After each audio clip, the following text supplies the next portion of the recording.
Saudações, advocacia niteroense. Eu sou o Francisco Machado Egito. Estou hoje começando o nosso primeiro programa.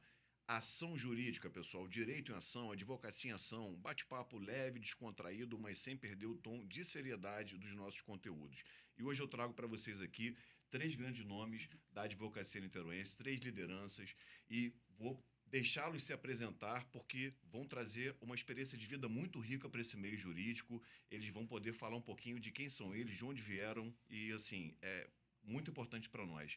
Estou aqui com a professora Vânia Bruno. Fala um pouquinho para a gente quem é a Vânia Bruno, né, nesse meio jurídico. Conta um pouquinho da sua história tão rica para nós.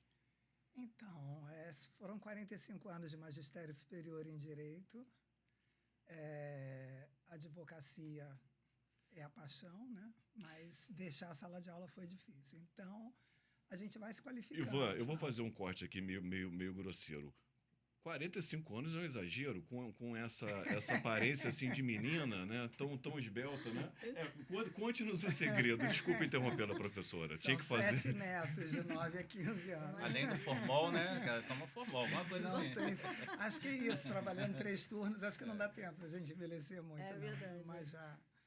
Mas não tem nada a reclamar disso, não, né? O Papai do Céu ajudou, a genética talvez ajude, né? Mas, enfim, voltando ao direito, eu vim de outra área de administração, direito foi a terceira graduação, e aí resolvi que era só isso que eu queria. Já era professora na faculdade de administração, fiz o concurso da UF, e o concurso da UF foi em 89, eu acho. E aí, sim, eu já tinha pós-graduação em metodologia de ensino superior, porque era o título que no Brasil se exigia para dar aula em terceiro grau. E aí precisei fazer, quer dizer, aquilo que eu achei que eu precisava. Fiz o degrau um por um. Pós-graduação em Direito, mestrado em Direito, doutorado em Direito. Mas, enfim, era preciso, porque eu também passei a dividir a coordenação da pós-graduação em Direito Privado na UF com o falecido desembargador Roldão, que criou o curso mais antigo da universidade. Diga-se de passagem, meu amigo Melim Chalub fez a defesa da...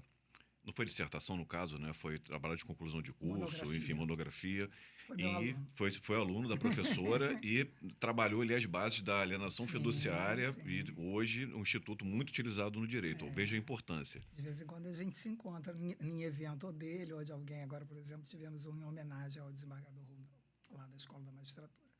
Mas, enfim, a vida acadêmica leva a gente a se qualificar. E isso facilita muito operar o direito, né? Então, a gente sabe que tem colegas que não tiveram a mesma oportunidade que a gente, então, até através da petição, a gente consegue ser didático, citar umas notinhas de rodapé com autores mais contemporâneos, né? E ajudar de alguma forma. Então, a trajetória em direito é muito sedimentada. Só que quando a gente se propôs a ajudar dentro da OAB os colegas, aí a gente encontrou um obstáculo, né? Nesta gestão. Em nenhuma outra eu tive obstáculo. Ao contrário, o Antônio José, que 3 ou 4 mandatos? 3, se não me engano. 4. Acho que foram 4. A gente chamava de Toninho, né? Eu não podia passar por ele na Amaral Peixoto, que ele me convocava para uma palestra. E ele dizia, não, leva seus alunos. Eu falei, não, tem um programa a cumprir, vamos deixar mais... Então, todos eles, exceto o primeiro, doutor Paulo Rodrigues, eu acho que eu ainda era da área de administração, porque ele pegou a época da fusão, ele foi o primeiro presidente da OAB Niterói. E, tirando ele, todos os outros, eu contribuí com palestras, né? Enfim, Fernando Guedes, o nome da... a Solange Matos, Fernando Guedes, tivemos Cláudio Viana não, porque Cláudio Viana pegou a época da pandemia, né? Eu não, ele teve uma gestão mais prejudicada com a pandemia, com a impossibilidade dos eventos, né? Mas criou outras possibilidades para os advogados que ficaram sem recursos. Nossa, né? muito. Mas, enfim, a trajetória na área de direito E sempre atuando junto à ordem no sentido de contribuir, de doar, de compartilhar, né? Salvo essa que a gente foi impedido, né? Já falaremos desse ponto, que é importante para que a advocacia entenda o que está acontecendo, né? Enfim, quando a ordem não cumpre o seu papel, todos perdem. Ao lado tem aqui Andréa Perazzoli, advogada combativa, representante da área criminal, presidente de uma prestimosa associação aqui da nossa região. Deixa ela se apresentar um pouquinho, fale para nós quem é Andréa Perazzoli. Bom, então, eu estou fazendo 30 anos de advocacia, 30 anos de advocacia na área criminal. Eu sempre trabalhei na área criminal, trabalhei, estudei, pós-graduei, fiz mestrado, não consegui ainda um doutorado, mas vou fazer. Mas a gente vai, né, vai subindo. É uma luta. Uma na guerra. UFA, eu acabei o mestrado em administração 4 anos e meio. Eu estou me programando para o doutorado e olha que labuta, que sacrifício. Eu levei 4 anos e meio, quase 4 anos e meio também para terminar o mestrado, mas consegui. Enfim, então, isso foi me trazendo cada vez mais enriquecimento dentro da prática, né? Eu sempre pratiquei direito penal, sempre pratiquei processo penal, então hoje eu sou especialista em penal econômico, que é uma outra área dentro do penal, dentro da área criminal, que é uma área que você falou no início, hoje eu sou gestor, hoje a gente usa muito, vai passando, né, vai galgando os caminhos, aí acaba você chegando exatamente na gestão. Eu tenho um grupo de advogados que trabalham comigo, mas eu digo que é um dom, a advocacia criminal.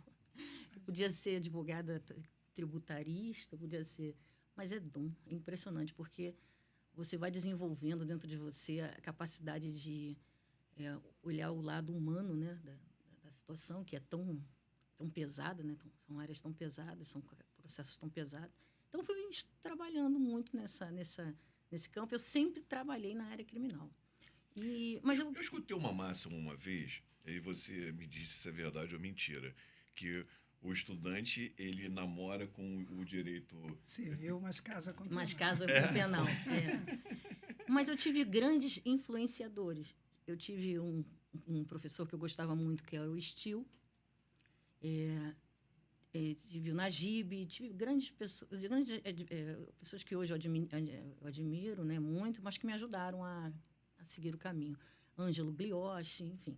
Mas o mais interessante é o seguinte: quando a gente entra na área, eu pelo menos na minha história, eu fiquei sozinha, eu me sentia muito sozinha, principalmente como criminalista, porque a mulher criminalista, ela tinha 2 desvantagens, né? Primeiro, que por ser mulher, isso eu estou dizendo há 30 anos.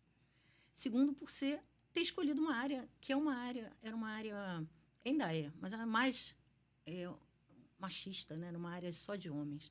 Então, eu senti essa dificuldade de me projetar e de me colocar numa posição de igual, né? Vou te falar, a associação ela me fez ter mais união. Os advogados passaram a deixar de competir tanto, que é uma área muito competitiva, a criminal.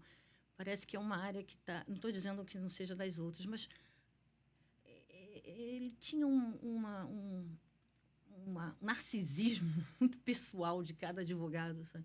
Parecia que eles estavam ali era uma grande competição. Eu acho que a pandemia trouxe uma nova tônica, né? Da competição para a cooperação. Acho que mudou um pouquinho a visão. E o que você fala do papel da mulher, eu vejo com alguns colegas de outros estados, ainda hoje. Eu tenho uma colega do Rio Grande do Sul, e ela me ligou aos prantos outro dia, que ela não conseguia trabalhar, não conseguia espaço dentro da comissão dela. Ela era vice-presidente. O presidente que a colocou lá, porque viu os méritos dela e foi meio que cobrado para subi-la, né, como de membro para vice-presidente, não deixou mais ela trabalhar. E ela foi procurar amparo na diretoria acima e até insinuaram que havia uma questão afetiva mal resolvida, né, entre ela e ele, quando na verdade aquilo nunca existiu. Em outros estados nós sentimos também um certo machismo, uma certa desconfiança. Bastante. E algumas mulheres, principalmente do Sul, né, eu vejo, elas têm uma postura assim muito mais firme, mais combativa, tá? Porque elas precisam mostrar o espaço dela, é o que eu percebo. Tá? E pelo que você colocou, eu fiz esse paralelo. Não sei se foi mais ou menos nessa linha. Eu fui desenvolvendo assim, na minha vida como criminalista assim, eu sempre, porque a mulher tem essa referência, né? A mulher, ela tinha muito assédio. Lógico que nós mulheres sofremos esse assédio, mas se você não tiver uma postura e uma posição, você acaba perdendo o espaço que você de fato é, uma profissional, né? Então eu tive muita dificuldade de me projetar nesse sentido por se tratar de uma área que era dominada pelo homem. Hoje é mais pela mulher. É engraçado como as coisas vão mudando, né? Mas era dominada pelo homem. Então, o que acontecia? Eu tinha um cuidado muito grande na fala, eu tinha um cuidado muito grande na postura, na roupa. A gente tinha isso. Tem, né, ainda. Mas, principalmente na minha área. Eu me lembro disso, que eu ia falar com um delegado, por exemplo, e eu chegava na sala do delegado, mas de uma forma diferente, sabe? Eu não tinha sorrisos, eu não tinha... Aí você fala, mas por que não era? Porque era assediada. A mulher tinha esse... Postura preventiva. Exatamente. Postura preventiva. Então, eu sentia muito isso. Aí você fala assim, mas hoje você não sente? Hoje está diferente. Hoje eu acho que a gente... Eu falo muito isso porque é real. A associação, ela me trouxe uma união maior. Os advogados se unem mais. Eu digo, você vê, eu presidi uma associação de advogados criminalistas, como uma mulher, eu considero uma grande... Evolução. Com toda a humildade, mas uma grande evolução, né? Porque olha que dificuldade que era para eu conseguir me projetar como advogada, né? Me lembro de uma reunião em que era um grupo de pessoas, assim, dentro do governo, do Estado, que foram presas, e eu fui convidada para defender um dos que estavam ali, um dos réus, dos co-réus. E eram só homens. Eu era a única mulher. Eles não olhavam para mim. Eles só olhavam entre eles. E eu estava exatamente assim, na cabeceira da mesa. Até que eles falaram, bom, então tá bom. Decidi. Eu, calada. Em um momento abriu o espaço também, não vou falar por eles. Então tá bom, então tá decidido. Todos nós não vamos entrar com habeas corpus. Os 4 decidiram. Eu falei, não. Eu vou. Aí um deles falou assim, eu quebro a minha carteira. Você vê. Aí eu me lembro dessa cena que eu falei assim, gente, primeiro que eu não existia ali na mesa. Segundo que eles decidiram por todo. E eu entrei com o habeas corpus, eu ganhei, e eles entraram com a extensão de benefício para os co-réus dele. Então, você vê que mentalidade, né? Que pensamento mais... Eu estudei isso na UF, no mestrado em administração, a dificuldade da mulher na sociedade pós-industrial, de ter de abandonar o lar, trabalhar, começar a ser inserida no mercado, não abandonar suas tarefas domésticas e também galgar cargos de direção, porque é um ambiente eminentemente masculino, é uma dificuldade, né, trabalhar ali. Mas parabéns, e hoje você representa tantos advogados, né, como presidente de uma associação, isso é muito importante. E se a gente... Me desculpe interromper, vou pegar o gancho dela. E se a gente projetar, isso não é só no nosso meio jurídico, né? Se a gente projetar a dificuldade da mulher no mercado de trabalho de um modo geral... e tudo que ela sofre, eu me lembro, e eu sou a mais velha do grupo aqui, eu me lembro que quando eu comecei a advocacia, eu não comecei a advocacia cedo, porque eu já vinha de 2 graduações e uma pós-graduação. Então, eu já tinha 3 filhos quando eu comecei direito. E eu me lembro que para a gente despachar com o juiz, eles esperavam sempre um advogado homem. Quando a gente entrava para despachar com o juiz, ele te olhava de cima e embaixo. Exatamente isso. Fazia assim, para olhar o calçado. Sem blazer, ele não chamava nem de doutora, né? Exatamente. Mas a gente viveu isso também, vamos botar aí há 20 anos atrás, ainda tinha isso, né? Eu me lembro que quando eu fiz a Emerge, a primeira turma que entrou por concurso, porque a primeira entrou por média de CR, e na porta do auditório ainda não existia escolas, quer dizer, existia escola, mas não existia uma sede. Na porta ficava o desembargador Cláudio Viana, que foi o criador. E depois eu soube que ele veio de uma área militar. Mas para mim era muito estranho ele estar na porta do auditório, lá no 11º andar lá no Rio, o tal que pegou fogo. Ele ficava na porta olhando os alunos, advogados, entrarem. Então, mas ele olhava de cima e embaixo. Um dia ele falou para uma colega, doutora, está difícil para comprar uma meia fina? Porque até isso se exigia da mulher advogada. Hoje não. Hoje, se os fóruns não tiver segurança para dar um toque na mulher que entra mal vestida, porque tem de tudo também, né? Vamos falar a verdade. Então, hoje já não se tem esse preconceito contra a mulher, né? Não ostensivamente, embora ela seja vítima de abuso, etc. Mas a gente tendo postura, a gente costuma contornar com facilidade, né? Que algumas pessoas se assustam, não sabem reagir. E ao longo de tantos anos de carreira de magistério, é óbvio que você também sofre alguns assédios, né? Mas é tão simples para a gente que tem experiência, pelo menos, é tão simples para você na brincadeira, levar aquilo na brincadeira e se livrar do... É. Cansei de fazer isso, eu fazia assim, gentilmente, eu passava a mão. Vou fingir que não escutei. Vou É fechar mais os olhos, que eu acho que é delicado, melhor. né? E fica- Não é tarefa fácil. Eu acho até que acaba sendo uma própria evolução da nossa profissão. Né? Naquela época, 20, 30 anos atrás, como você falou, André falou, né? Questão predominantemente machista, a questão da advocacia. Hoje em dia nós já somos 50, as mulheres, né?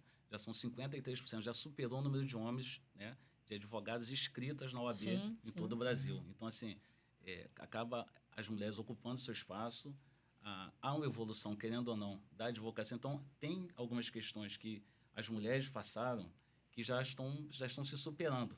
Essa questão que você falou de ter a competição, que eu acho que é um grande erro que acaba sendo acho que vem da graduação, né, de não ensinar o advogado que nós não somos inimigos. Às vezes sustentamos situações para os nossos clientes, um de cada lado, mas acabou ali o nosso embate jurídico, nós somos amigos, nós pertencemos à mesma classe, isso assim, eu acho que deveria ser plantado lá na faculdade. Porque o advogado ele faz a graduação em Direito, mas com pouca experiência, conhecimento da advocacia. De vida, né? Acho que é uma visão um pouco beligerante que se aprende na faculdade, de processar, de litigar, essa cultura vem mudando, talvez. Bom, estamos agora aqui com Ivan Gonçalves. O Ivan Gonçalves é advogado tributarista e sempre ocupando cargos na gestão da OAB. E vou pedir para ele se apresentar um pouquinho, falar um pouquinho da trajetória dele. Não temos aquelas 3h30 que o Ivan me contou desde o início, como ele estudou, como ele conseguiu entrar, e foi uma história muito interessante. Nós não temos as 3h30, mas fique à vontade para falar. Eu adoro conversar, o Egito sabe que sou bom de papo. Para mim é uma honra estar aqui, tá? Acho que te parabenizar pela sua iniciativa. Eu acho que esse podcast é uma inovação para a nossa cidade, para Niterói, para a própria OAB, para a advocacia. Eu acho que, sabe, você está de parabéns, tá? Quero te parabenizar em relação à criação desse podcast, tá? Estou muito feliz. Como é que é a minha história na advocacia? Parece loucura, mas eu vou contar um pouquinho. Quando que eu tenho esse start de querer estudar Direito? Com 6 anos de idade. Não vou contar a história até de 6 anos. Eu passando em frente à Faculdade de Direito da UF, era pequeno, tinha 6 anos, e com meu padrasto, no qual eu tenho muito carinho, eu perguntei, pai, eu chamo ele de pai, o que é isso aqui que é Faculdade de Direito? E ele, policial civil, me explicou, não, falou que é Faculdade de Advocacia. Me explicou a grosso modo o que era, e eu falei, quando eu crescer eu quero ser advogado. E assim, hoje em dia eu não sei fazer nada, eu não sei advogar. Só advoguei. Se você me der eu falo lá em casa, se a advocacia acabar e eu tiver que começar numa outra profissão, vai ser muito difícil. Acho que a gente vai, todo mundo morrer de fome lá em casa, porque eu não sei fazer outra coisa. Então, assim, eu começo ali com essa ideia e realmente é verdadeiro. Com 6 anos de idade, eu botei aquilo, foi plantado na minha mente. Minha família não é de advogado, sou o primeiro advogado da família. Com 18 anos, eu ingresso na Cândido Mendes, do centro do Rio. Eu acho que a Perazoli também. Né? Na época eu tinha vestibular e reprovava, hein? Exatamente. Era muito concorrido. Cândido Mendes do Rio, eu fiz o UERJ e Cândido Mendes. Não passei na UERJ, ingressei na Cândido Mendes em 93. Termino em 97 e começo minha vida profissional toda no Rio de Janeiro. Sempre morei em Niterói, digo que o melhor bairro do Rio de Janeiro chama-se Niterói. É verdade. Então, comecei minha vida profissional no Rio e quando foi em 2008 aproximadamente, eu venho para Niterói, trago o escritório para Niterói, por influência de um grande amigo, que é o Fábio Souza, que é um juiz que trabalha na área previdenciária, atua nessa questão, me passou sobre as oportunidades que há na área tributária do nosso lado de cá. Eu, com muito receio, vim para Niterói. Então, inicio minha vida em Niterói em 2015, através do Celestino, que é o irmão do Antônio José, do Toninho. E ele me convida para participar da OAB Niterói. Eu, como a grande maioria dos advogados, não tinha noção nenhuma. A visão que eu tinha, que era uma instituição que servia unicamente para eu pagar um boleto para eu poder trabalhar. E nisso, meu irmão já tinha se formado, que é o meu sócio, e aí eu inicio a minha trajetória dentro da OAB de Niterói, sempre com o intuito de servir. Eu acho que a pessoa que entra para um órgão de classe, a Andréa está aqui, está na Anacrim, a Vânia, que é vice-presidente atual da OAB, a gente tem que estar ali para servir. Não adianta você chegar no órgão, querer conduzir de uma forma pessoal, na qual só você que vai colher frutos. não vai dar É certo. um espaço coletivo, né, É gente? coletivo. Você está gerenciando um espaço que pertence a toda uma categoria, a toda uma classe. Sim. E aí tem que ter o pensamento, na minha leitura, o pensamento é o seguinte: eu preciso servir. Tudo que eu tenho é graças à advocacia. Então, como é que eu posso contribuir? Retribuir. É a forma de retribuir. Eu acho que é por aí. O caminho é esse. As pessoas precisam mudar o mindset e trazer para essa leitura, tá? Então, O Masaharu Taniguchi, da Seishun, ele fala o seguinte, que a vida viva é a vida em que você serve a sociedade, a coletividade. Quanto mais você serve, mais você recebe valor. É uma relação de troca. Você doa desinteressadamente e você recebe. É a solidariedade social. É, Por é isso uma- que a é uma gente se troca. sente compromissado, né, em fazer alguma coisa. exato, porque é um trabalho voluntário. Por que eu estou ali? A gente tem um escritório, o escritório precisa da gente, mas por que eu cedo parte do meu tempo com uma instituição que financeiramente não me traz um retorno? As pessoas podem pensar assim, mas é o que a Vânia acabou de falar. A gente ganha de outra forma. Quando a gente ajuda, a gente é ajudado. É ação e reação. É verdade. Por aí, Com eu vejo certeza, nessa com leitura. Eu paguei muito a minha língua. Como corretor de imóveis, o pessoal ia no escritório fiscalizar, eles fiscalizam bastante o exercício regular da profissão e legal, e eu reclamava do Cresce, o Cresce não fazia nada por a gente, por nós e tal. Eu reclamava da OAB, até que um dia uma colega falou, gente, o Cresce somos nós, a OAB somos nós, o que você faz pela OAB? Aí me veio aquela frase do Kennedy, né, que ele dizia, não se preocupe com o que o seu país pode fazer por você, e sim o que você pode fazer pelo seu país, e entra nesse lugar. Finalizando a primeira rodada de apresentação, meu pai, corretor de imóveis, veio do interior do estado do Rio de Janeiro, sempre lia muito, estudava muito, começou a fazer economia na UF, largou porque para ele 4,999, 5,0001 não tinha utilidade nenhuma quando ele começou a estudar derivada integral, né? Para ele aquilo era um absurdo. Ele se concentrou no escritório dele e eu sempre vi meu pai lendo bons livros, como Silvio Capanema, lendo Inquilinato, o livro do Fux, né? Enfim. E eu comecei a gostar. E ele falou, meu filho, faça direito, se especialize em direito imobiliário. Então, assim, foi minha indicação para a advocacia. Ele tinha a empresa imobiliária na Amaral Peixoto, e sempre via muitos advogados transitando por ali, então eu achava bonito andar de terno, o pessoal sempre lendo, falando, né, de forma diferenciada, e eu segui muito, muito por aí. Queridos, essa foi a primeira rodada de apresentação, né? Fizemos um bate-papo assim um pouco leve, fluido, e agora a gente vai falar sobre a situação da advocacia niteroense. E é um ponto muito delicado de se colocar, mas é necessário que venha à tona para que as pessoas tenham noção, né, do papel da ordem e como a ordem depende de uma boa gestão para cumprir esse papel e como ela não vem cumprindo esse papel. Eu quero pedir à professora Vânia, né, que ela comente um pouco, né, ela participou da última campanha, se doou, trouxe muitos alunos, o seu nome trouxe muita credibilidade, assim como o nome do Ivan, o nome do Carlos Alberto, o nome da Luciene, 3 professores, né, 3 doutores, pessoas com lida acadêmica na cidade, enfim, e a coisa não aconteceu. Deixa ela falar. Ele é atual vice-presidente, né? Vamos registrar que ela está na gestão, o nome está fixado lá como a nossa eu acho que se vice-presidente. perguntarmos para 10, entre 10 advogados, 11 responderão que não sabem quem é o vice-presidente. Sabem quem é o dono da ordem, né? Sim, mas o dono. resto, o dono e tem mais um outro dono, são 2 donos. O resto é coadjuvante. Bom, é sempre um prazer falar sobre esse problema e eu vou dizer por que é um prazer. Porque eu devo aos meus eleitores uma explicação. E por mais que a gente comente, né, porque eu encontro com ex-alunos, existem alguns grupos que a gente ainda mantém uma vez por ano contato, mas por mais que eu já tenha dividido com eles, a maior parte dos eleitores, só vocês imaginarem, houve época que eu trabalhava em 2 faculdades ao mesmo tempo, né? Então, você nunca tem você nunca vai à faculdade para dar aula em menos do que 2 turmas, né? Então, vamos dizer, eu tinha todos os dias, de segunda a sexta ocupado, de manhã e de noite. A UF não funcionava no período da tarde, no início do meu concurso. Mas alguns anos depois começou a funcionar. Por quê? Porque não precisa ser deficitária, né? As turmas vazias. Mas, enfim, o que eu quero dizer é que esse volume de aluno, e antes do MEC fazer a exigência para avaliar melhor a faculdade, as faculdades que trabalhavam, as particulares, para poderem ter renda, né? E as públicas trabalhavam com menos alunos, mas, em média, tinham 60, 70 alunos por turma, as particulares tinham 90 alunos por turma. um desafio dar aula sem microfone, né? Mas naquela época a gente não tinha essa estrutura. Então, eu falo isso porque eu devo aos meus eleitores uma meia-culpa, né? Eu confiei quando o Pedro se apresentou como candidato e ele levou 3 anos depois que ele perdeu a eleição, quando ele disputou, não lembro que ano. 2018, foi 2018, candidato eu lembro. também.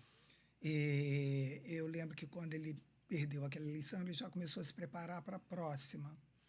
E aí nos apresentaram e ele, eu vou dizer que pelo menos 2 anos e meio ele levou a cada 2, 3 meses indo tomar um café comigo, vindo a Icaraí, sempre acompanhado do amigo dele, Júnior, vindo a Icaraí tomar um café, fazendo sempre promessas, que eu dizia, eu não quero nada, eu vou te apoiar independente disso. Agora, tem que ter uma proposta decente, tem que poder oferecer um serviço decente para o advogado, tem muito advogado que precisa.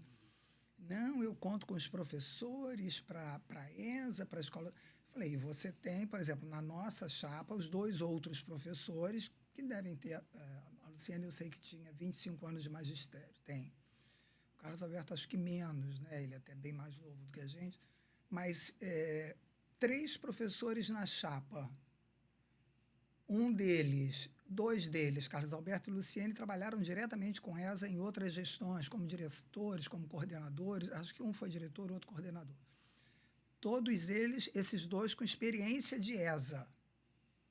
Ele nomeia para a ESA, sempre sem ouvir a diretoria, sempre violando o regimento interno e o estatuto da OAB. Ele nomeia como diretor da ESA quem nunca foi professor na vida. E assim começou a gente a perceber que as coisas não estavam indo bem, e ele fazia sempre as nomeações sem ouvir o conselho, até regimentalmente, tudo da Escola da Magistratura tem que ser autorizado pela diretoria, nada, não se reunia conosco. Então, não é só uma questão de se envergonhar de fazer parte de uma gestão tão ruim, de uma gestão que envergonhou a gente, que causou escândalos nacionais, enfim. A gente acabou por se afastar com o aval da seccional, a gente acabou por se afastar. Óbvio, a função do Ivan enquanto tesoureiro não permitia um afastamento absoluto. A posição do Carlos Alberto como secretário-geral também não podia de todo se afastar. Mas, por sorte, o Pedro perdeu até a credibilidade entre os correligionários dele. Por sorte, ele não tinha quórum nem para fazer as reuniões do conselho, levou uns 8 meses, Ivan, mais ou menos. Foi 8 meses sem conseguir quórum. 8 meses sem conseguir uma reunião. E, enfim, vergonhoso. E tudo que ele fez contra a diretoria, nós tentamos, nos 4 primeiros meses, resolver amigavelmente, ele cada vez mais... Postura autocrática, né? Eu diria que ele é bem imperialista, né? Mas mais do que isso. Falta respeito, falta a base da educação, falta respeito. Nós nos reuníamos sem a presença dele, nós cuidávamos de agendar com a Graça, secretária, na agenda do presidente, em dia que ele pudesse comparecer, agendávamos a reunião, ele nunca comparecia. Um dia eu fui na sala dele... Muito ocupado no escritório dele, não, né? No escritório nem tem, né? Ele apresentava a gente um escritório que nunca foi dele, né? Depois a gente descobriu isso. Mas, enfim, um monte de mentiras, um monte de promessas e que ele já sabia que não ia cumprir, ele usou uma diretoria que ele escolheu a dedo, quer dizer, na verdade ele escolheu a dedo Vânia, e porque eu estava ali, a Luciene aceitou, veio.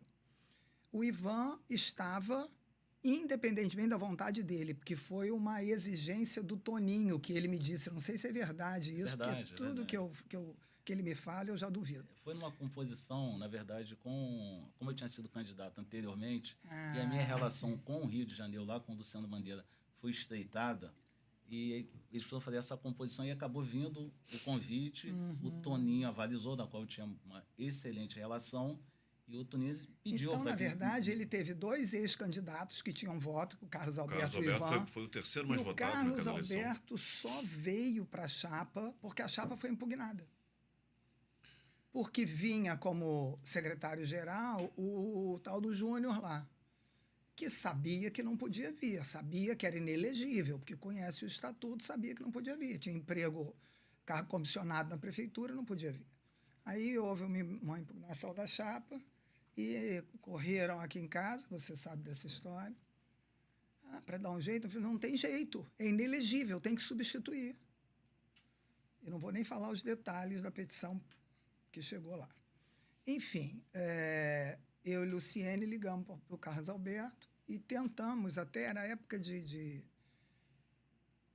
eu não sei por que a gente conseguiu a reunião só virtual e o Carlos Alberto não deu resposta na hora. Ponta da pandemia, até Eu isso. acho que foi, não me lembro. Acho que era o final da pandemia. Isso. Eu acho que sim. Era Eu sei que por causa disso a gente tentou resolver na hora e o Carlos Alberto, depois de conversar com a esposa dele, acabou aceitando, porque ele parece que tinha prometido não se envolver mais com o OAB.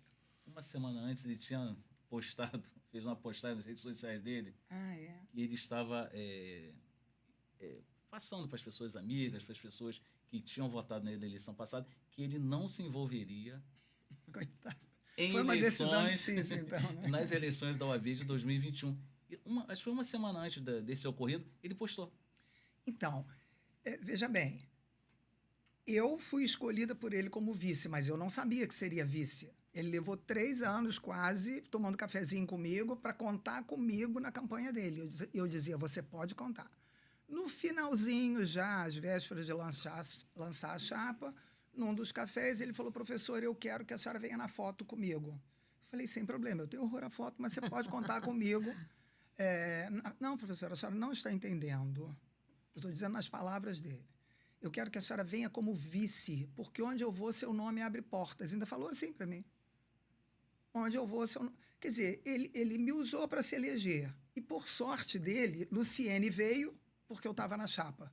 Carlos Alberto veio porque eu e Luciene, numa chamada de vídeo, conseguimos trazê-lo nesse dia aqui na minha casa. Estava eu, Luciene, o que chegou desesperado lá, o Pedro, com o Júnior, porque a chapa estava impugnada para a gente dar um jeito. O jeito é botar outra pessoa, substituir. E até convencê-los, enfim, resolvemos com o Carlos Alberto. Então, ele usou toda a diretoria, um que tinha voto, ex-candidato, 3 professores que ele imaginou ter voto de todos, e nós trabalhamos duro na campanha para ele. Trabalhamos muito duro, Ivan sabe disso. Na hora de apurar, eu fiquei no comitê, um amigo meu que é contador veio me ajudar, o Luiz, pai dos meninos da banda Melim. E ganhamos em todas as urnas, salvo uma, que houve empate. Não teve derrota em nenhuma urna. 20 urnas. E ele diz que não foi por causa dos professores, não foi por causa da diretoria que ele se elegeu. E vem aí como candidato. Mas a público a gente vai mostrar as vergonhas. Importante que a advocacia nitorense saiba o que aconteceu para que não incorra nesse erro novamente. Usar pessoas importantes, prometer coisas que não se cumpre, trabalhar com fatos que não são verdadeiros, apenas e tão somente buscando poder e não deixando as pessoas participarem. Isso é vergonhoso. No final de 4 meses, nós protocolamos um processo contra ele. Como advogado, ele perdeu o prazo, mas respondeu a destempo, e a gente achou que ele não merecia nenhuma réplica e encaminhamos o processo para seccional. Toda a linguagem da defesa dele é linguagem de advogado criminalista, mas, enfim, não importa se foi feito por ele ou não, importa que ele respondeu do jeito que ele achou bem e, a partir daí, passou a responder processo administrativo junto à seccional. A este processo nosso, da diretoria, que eu chamo de rejeitado, para brincar assim entre a gente. Para atenuar a dor, né? Porque deve ter sido porque sofrido, foi muito né? sofrimento, Rejeição, todos nós a exclusão, adoecemos. a traição. Não, o problema maior foi o desrespeito. É uma pessoa que mente o tempo todo para usar pessoas, para conseguir o que quer. Não tem coisa pior não tem. do que a gente se sentir usada, né? Usar o nome, usar o conhecimento, usar a experiência, se sentir usada, se sentir uma grande traição. É isso. Eu acho que não tem sentimento pior para mim.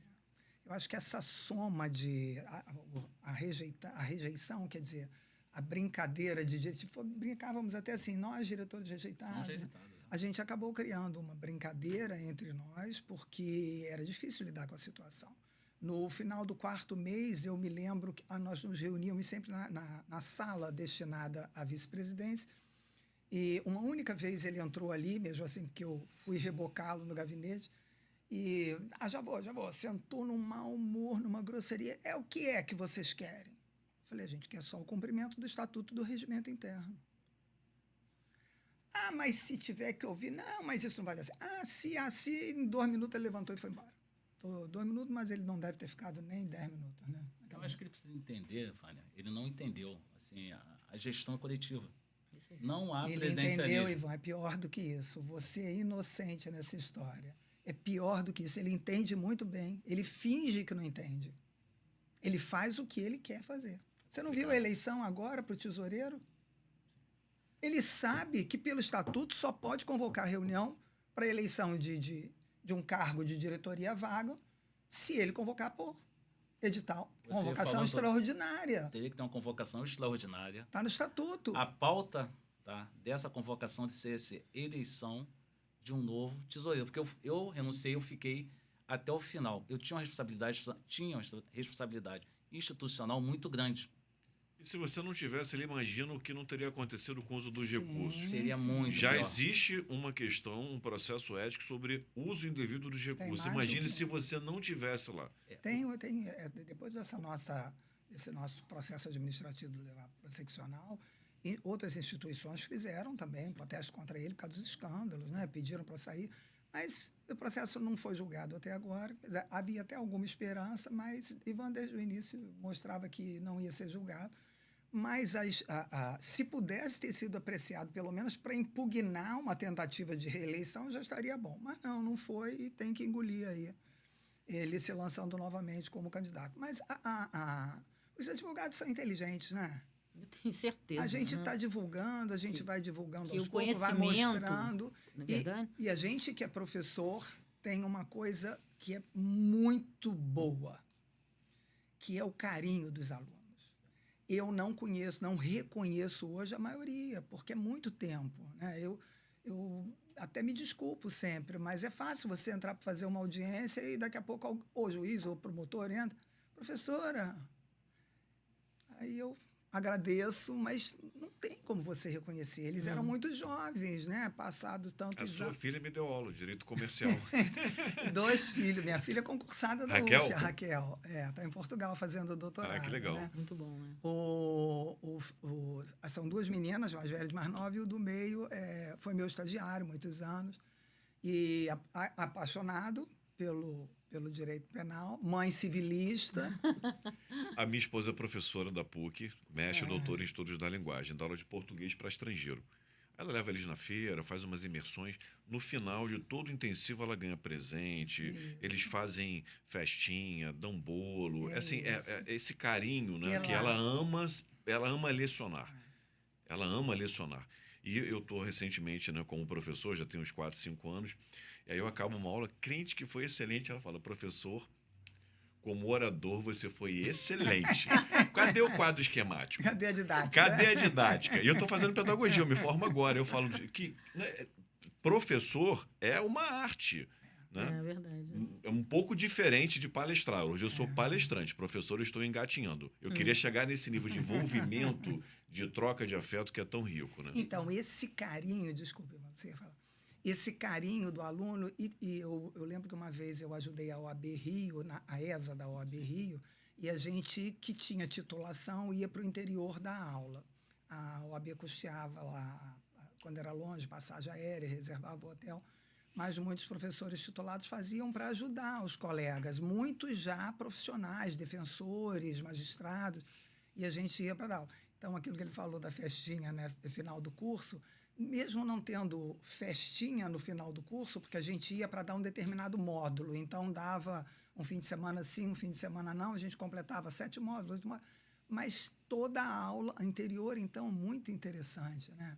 A professora trouxe uma cachaça, a professora trouxe... Sempre tem um carinho, isso queijo, é um carinho do aluno, doce de leite. Tem um carinho do aluno, né? E aí, quando a gente encontra na rua, aqui, eu nunca frequentei reunião de condomínio aqui no prédio, eu moro aqui, porque eu sempre trabalhei 3 turnos. Então, eu chegava em casa entre 10h30 e 11h, reunião. Quando ainda tinha, já estava acabando. Já estava no final, né?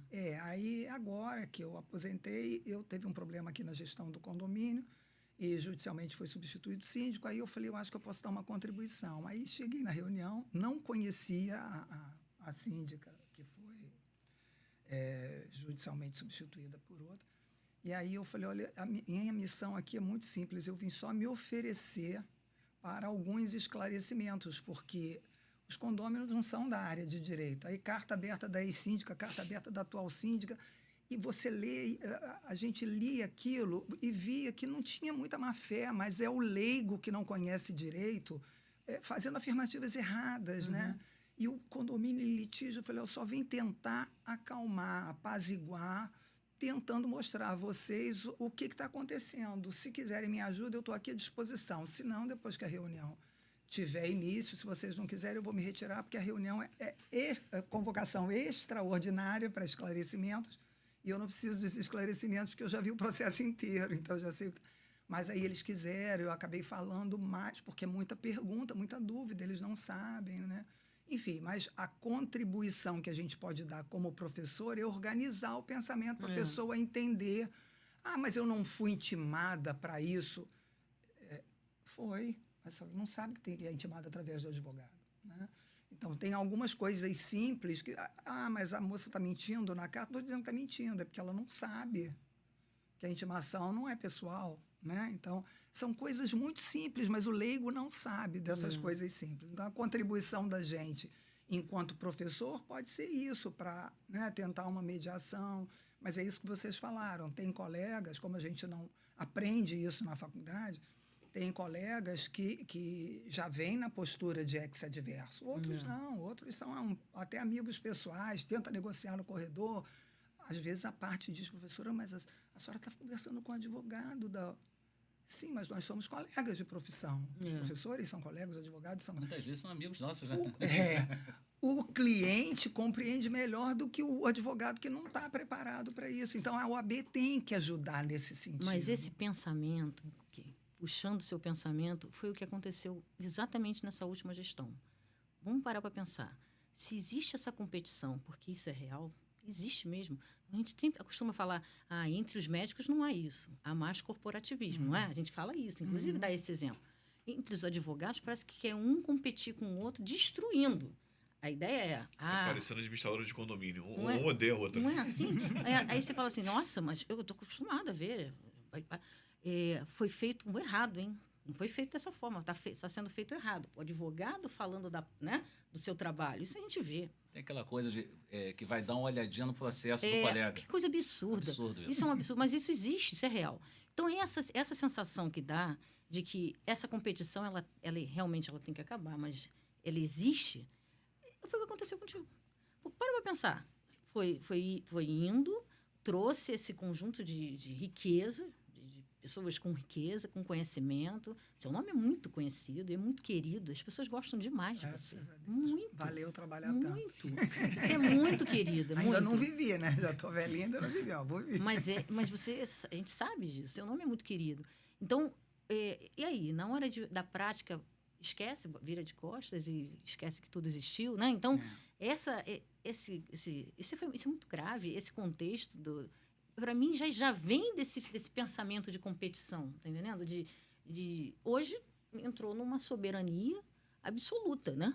Hoje passou... Tem a ver com territorialismo. Esse território é meu, esse espaço é meu, eu ocupei, ninguém... Não consegue ver como instituição. Pois não é o coletivo, o espaço coletivo, é a casa do advogado. E é serviço da sociedade, é serviço da própria sociedade. Não dá espaço, né, para pessoas. Eu vou falar agora uma certa questão. Eu, atualmente, palestro em todo o estado do Rio de Janeiro. Eu conheci umas 20 subseções. Eu conheci 20 subseções da OAB. Poderia citar aqui de cabeça, tanto no Rio de Janeiro como no estado. E fora do estado do Rio de Janeiro, região sul, região centro-oeste, região nordeste. Só não fui para a região norte ainda. Eu devo ter viajado para umas 45 eventos de OAB, enfim, subseções, seccionais, e eu não tenho espaço na minha cidade. Eu sei o motivo, um gestor inseguro, imaturo, com medo de que alguém ofusque ele, porque acho que qualquer pessoa razoavelmente preparada vai ofuscar uma pessoa que não sabe compartilhar espaço.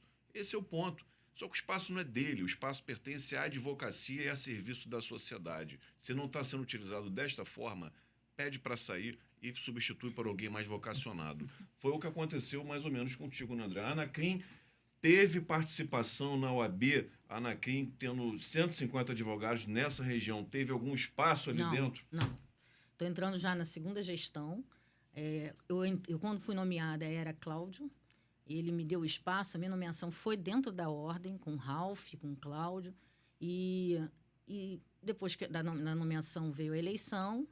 E Pedro, então, fechou as portas da ordem de Niterói para Anacrim. Porque você não votou, né, nele, Eu não vou- possivelmente. eu estava do lado de cá. Você não era advogada para estar ali dentro, no mínimo. Né? Não, eu era, vamos dizer assim, alienígena. eu chamei o Ralph para ser o secretário, então não podia entrar ali, nós não podíamos pisar na ordem, porque o Ralph era o secretário da Anacrim. Egito, eu costumo falar o seguinte, a gente perdeu a grande oportunidade, foi da OAB Niterói, a melhor diretoria que já existiu. Quando eu vi a composição com a Vânia, com a Luciene, com o Carlos Alberto, eu quis na hora, assim, quando eu vi esses nomes, e aí mesmo que eu fiquei com mais vontade de estar participando da gestão. Só que as pessoas não entenderam, a OAB de Niterói podia estar voando. Aqui poderia ser uma OAB de vanguarda. Até bem pouco tempo era a maior do Brasil. Não foi aproveitada. Infelizmente, os jovens advogados, por pouca experiência, talvez não tenham conseguido entender isso, mas a OAB ela tem capacidade de dar muito mais. Ela é a sua casa, ele tem que estar aqui. Os alunos das faculdades de Direito têm que estar dentro da nossa OAB. A Anacrim, a AFAC, todas as associações têm que estar dentro da OAB, porque é coletivo. E mais ainda, a OAB ela tem um compromisso com a sociedade e ela é o quê? Indispensável. Está na Constituição. O papel da advocacia. É indispensável. A única profissão que está ali. A gente sabe, tem que ter orgulho da nossa profissão.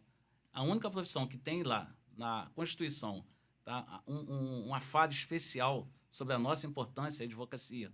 E aí entrou no papo aqui da questão de nós, a André falou do corporativismo. É uma das poucas profissões que não tem corporativismo. Né? A gente tem 160 mil advogados no estado do Rio de Janeiro, com uma força muito pífia. Sim. Então a gente tem que se fortalecer, tem que começar por Niterói, tem mais de 14 mil advogados. A gente tem que se unir. É a segunda maior do Brasil. Se tornou a segunda, bem pouco tempo, era a primeira do Brasil. Eu tive em Campinas, na Beira de Campinas, dá vontade de chorar quando voltei para cá. Eles ultrapassaram a gente, entendeu? Pelo tamanho, pelo auditório deles, pela estrutura, fiquei muito entristecido. Sim. Mas a nossa cidade assim, ainda é a maior do estado. A gente tem um campo de universidades aqui, temos 6 cursos de direito na nossa cidade. É o segundo maior polo universitário do estado. Quantidade de advogados, a gente tem uma universidade federal. Quais são os municípios fora do Rio de Janeiro que tem uma faculdade federal do tamanho da UF, da envergadura? E a gente vê as faculdades de direito, nenhuma delas, acho que hoje só o Universo, que tem um pouco de espaço. As outras 5 têm que estar dentro da nossa Nós OAB. desenhamos um programa, a Semana Jurídica, Sim. para as universidades receberem os advogados. No Mérito, eu estive na Celso Lisboa. Nós fomos recebidos lá pelo César, fizemos evento para os advogados, trocamos experiência, não poderíamos fazer isso em todas as faculdades da cidade, extremamente importante. São, assim, projetos que são necessários, que a ordem tenha interlocução com a sociedade, que a ordem tenha interlocução com os poderes públicos. No dia da votação, passava aqui pela Madeira César, e encontrei um vereador aqui da cidade, que até vai declarar apoio para a gente, enfim. Ele tem uma pauta animal e do meio ambiente. E ele falou, olha, eu encontrei o presidente da OAB, ele me chamou para tomar um café. Aí eu respondi, sabe o quê? Agora, presidente. Na 10ª hora eu vou tomar café.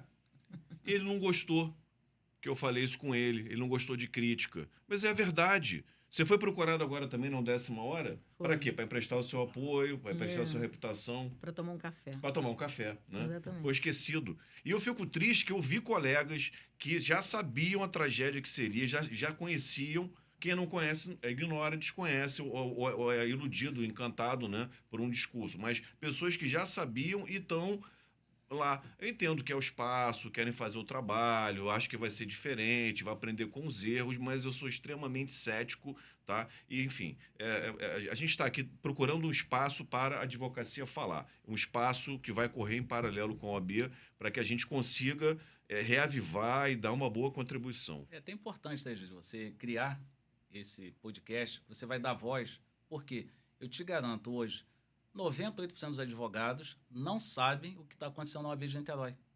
Infelizmente, não sabem. Mas vai saber, porque eu ouvi aí, um passarinho me contou, que temos aí, né, uma bela missiva contando essa história de forma técnica, pessoas que têm credibilidade. Nós temos 3 doutores da UF que contaram de maneira pedagógica e didática o que aconteceu. E você, advogado da cidade de Niterói, você tem que saber o que aconteceu para você não ser enganado de novo.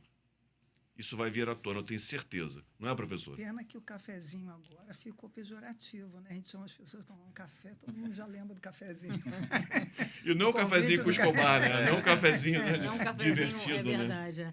Em agosto, agora, nós criamos para homenagear os advogados, nós criamos uma legislação municipal, que é Agosto Vermelho. E eu quis homenagear os advogados da Associação Niteroense. E estava na mesa o presidente da Câmara, o Cal, aí ele me perguntou, e a ordem não vai ser chamada, não? Não, peraí. A ordem está aqui, a desordem não. A ordem estava lá, de fato. A gestão atual não quer saber da gente. Então, eu dei 150, né? Ivan estava lá, viu? 150 moções honrosas, homenageando os advogados, porque é uma honra ser advogado, é uma honra estar ali. E nós demos 150 moções honrosas. Que festa linda! Todo mundo ficou encantado e todo mundo se sentiu homenageado, porque é assim que a gente tem que ser. Eu quero fazer um pedido aqui, se der. Eu chego em casa às vezes, a minha esposa olha e ri e fala assim, você tomou posse aonde hoje? Eu quero tomar posse na Anacrim. Eu não sou criminalista. Me dá um certificado, Maravilha. que agora eu faço questão de pertencer, de participar. Maravilha. Mas a Andréia, ela tem uma visão coletiva. Mesmo que você não seja criminalista, mas ela consegue te encaixar dentro da tua área da advocacia, dentro do aspecto criminal. Exatamente. A Alcilene, que é da área de mediação, teve espaço para ela. Então, nós criamos a comissão para ela, para a Alcilene. Comissão de mediação. Ela não tem medo. É. Ela traz para dentro da associação dela outros advogados. Até interessante a mediação, né? Porque é uma forma de composição de conflito e o penal é a última raça. Acordo de não persecução. Mas sim. Nós botamos a mediação dentro do acordo de não persecução penal. Então, olha, a Alcilene, ela criou nós já viajamos, uma palestra só sobre mediação, simpósio, queria me lembrar. E só não fomos em Campos. E primeiro simpósio, segundo simpósio, e tudo lotado, falando sobre a mediação, falando que de fato é fascinante, né? Falando sobre a mediação dentro do campo criminal, e eu fiquei num orgulho enorme, porque veio da associação. E mais, nós temos também dentro da associação uma comissão da violência doméstica. Advogadas não são criminalistas e ocupam um cargo como presidente da comissão. Eu tenho uma colega que está na área condominial e a formação dela é criminal. E ela trabalhou um tempo, ou serviu, realmente eu não me recordo agora o vínculo, é juizado especial criminal. Né? Ela me contou que 75% dos casos que desagam ali tem origem dentro dos condomínios edilícios. Aí eu parei para pensar, gente, condomínio, criminal tem tudo a ver. Tudo. Então, assim, as coisas estão entrelaçadas. Não dá para entender que o conhecimento seja algo estanque. Exatamente. A Andréia já vai criar uma comissão para você. Já pensei, já está pensando aqui na criação de como te absorver dentro da Anacrim. Já está aqui. Será um prazer. Eu adoro participar, adoro pertencer. Né? Tava com um amigo outro dia, o marido da Renata, né? Inclusive é amigo do seu filho, do Rudy, né? Você tem um filho chamado Rudy, né? Bruno. Então, Bruno. O Rudy é apelido. E aí ele falou assim, ô Egito, você tem que parar com essa história de ficar trabalhando, né, em OAB, em conselho. Se dedica ao mercado, você tem uma empresa com quase 100 colaboradores, vai ganhar dinheiro. Eu falo, eu gosto de mercado de negócios, eu gosto das instituições, associações, eu gosto da parte educacional. E se pedir para escolher, eu não vou conseguir. Né? Eu tento estar transitando porque entendo que esse mundo se entrelaça, se complementam. Também concordo. Eu acho que todos nós, profissionais, temos uma dívida de gratidão por aquilo que a gente conseguiu ter e muitas pessoas não têm. Né? Então, é o que eu falo do prazer de colaborar gratuitamente. Acho que alguns, né, Vânia? Aqueles que têm responsabilidade profissional, institucional, conseguem ter essa leitura. E quando a gente faz essa leitura do bem comum, da coletividade, tudo muda. Assim, algumas pessoas precisam entender isso. Mas o Eu bem, sempre o bem tive. comum não funciona. Eu vou falar uma coisa para ficar gravado e registrado aqui. Em 2019, eu entrei numa comissão da Ordem de Direito Imobiliário. Foi a primeira vez que eu saí do meu escritório para a OAB. Depois eu dei aula numa pós-direito imobiliário no CBE-PJUR, que é uma agência de cursos que está em 20 subseções. E estava em Niterói desde a época do Toninho, lá atrás. Tinha 3 a 4 turmas simultâneas de pós, mais as práticas. Comecei a dar aula imobiliário, montei uma pós de condominial. Foi a primeira do Brasil. Direito de gestão não, foi a segunda, já tinha uma na FAAP. Depois eu montei direito condominial. Enfim, a gente estava andando bem. Na pandemia, o marido dela faleceu e ela falou, professor, eu vou vender minha casa, eu vou indenizar meus funcionários, eu vou acabar com a pós-graduação, porque a gente não está conseguindo trabalhar. Todo mundo está em home office, né? Medidas de isolamento, afastamento, e eu não consigo continuar com as turmas. Eu tenho que pagar ordem, eu tenho que pagar funcionário, enfim, eu não vou conseguir manter. E tem muita inadimplência.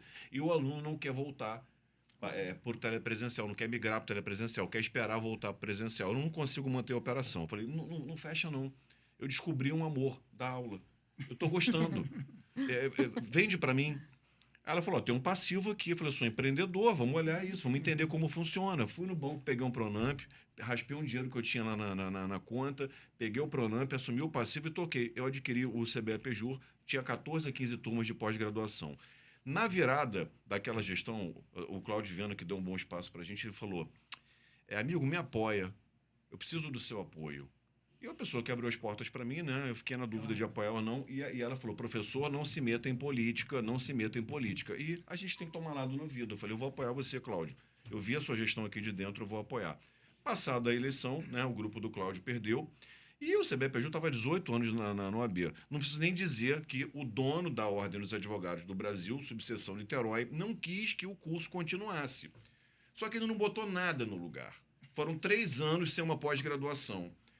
Cada turma nossa, em média, 30 alunos, um ticket médio de R$300, 9 mil. 15% de repasse, que é o básico para todas as subseções.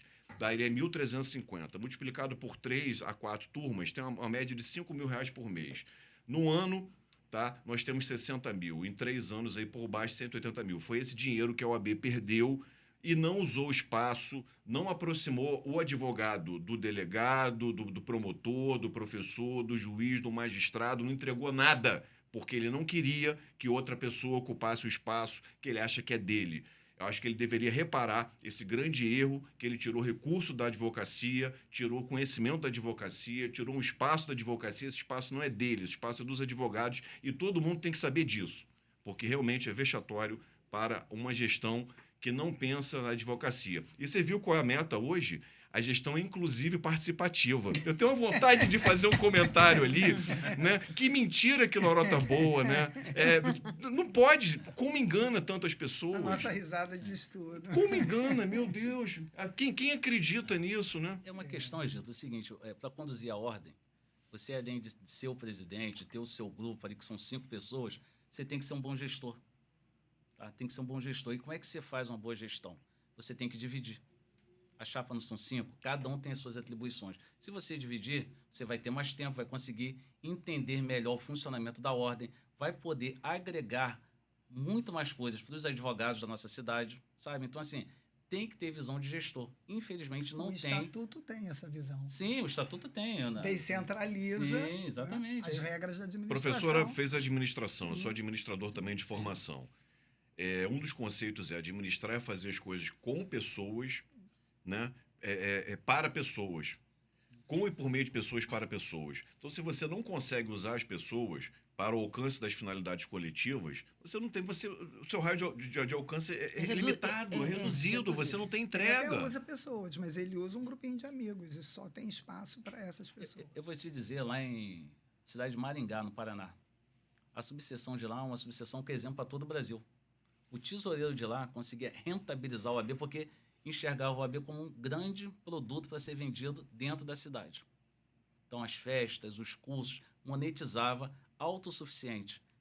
Deixou um caixa altíssimo. E ele foi alçado para quê? Esse gestor, ele foi alçado para o Conselho Federal.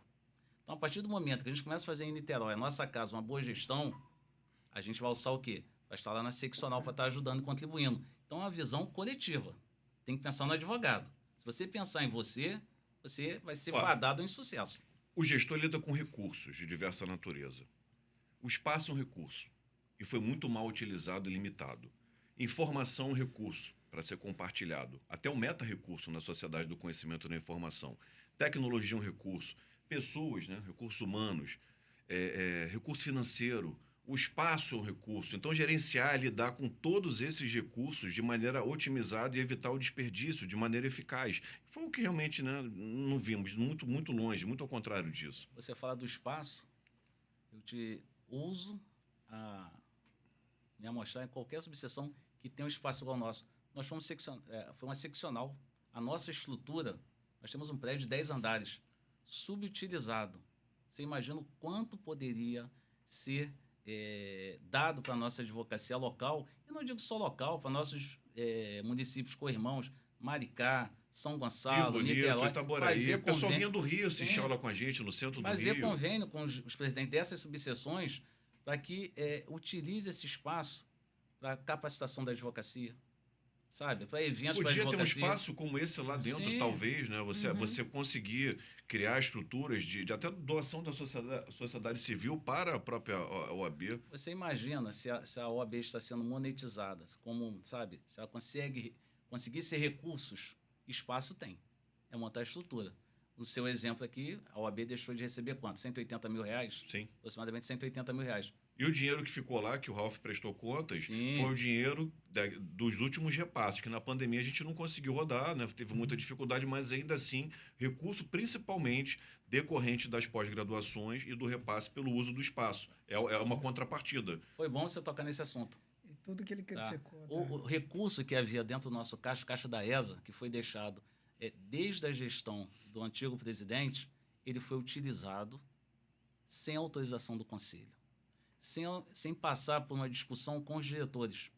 Então, no nosso caixa, o valor de 50 mil reais que foi gasto, tá, deveria ter sido ouvido os conselheiros, deveria ter sido ouvido os diretores da nossa instituição. Não no entendimento, uma canetada, pegar o caixa, o nosso caixa está zerado, que todos os recursos não foi dessa gestão, vieram da gestão anterior, na verdade veio da gestão do Tuninho, que foram pagos na gestão do Cláudio, que não foi usado, porque o Cláudio passou pela pandemia, não utilizou, e aí numa canetada, sabe, sem compartilhar com o conselho, sem compartilhar com os diretores, os valores foram todos gastos. Nada contra a Casa da Advocacia de Caraí, muito pelo contrário. Mas eu acho que o gestor ele tem que gerir a instituição, prestando conta e pedindo autorização, porque o dinheiro que está ali não é dele.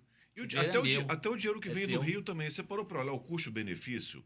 Quanto custa um espaço desse? Eu passei lá outro dia e pensei, bom, isso aqui deve custar, não dá um chute, né? Aluguel, um funcionário, 18 mil por mês, 200 e poucos mil por ano, 600 mil numa gestão.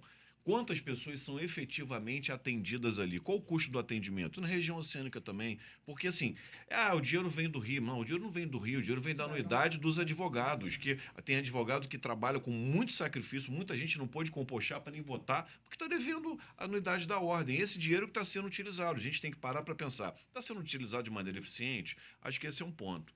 Essa é a pergunta, pergunta X da questão. Como é utilizado o meu dinheiro? Eu acho que tem que pensar na coletividade. Quem está sendo recebendo os benefícios? Quantos são? Quem são? Tem que pensar nisso. Tá? Eu acho que essa é a grande leitura. Não criar um espaço com interesse eleitoreiro. Não passa por aí. Deveria ter se levado o assunto para dentro do conselho. Vamos discutir. Vamos ouvir os advogados. São 80 conselheiros. Agora passou para 96. São 80 conselheiros que moram em vários lugares da nossa cidade.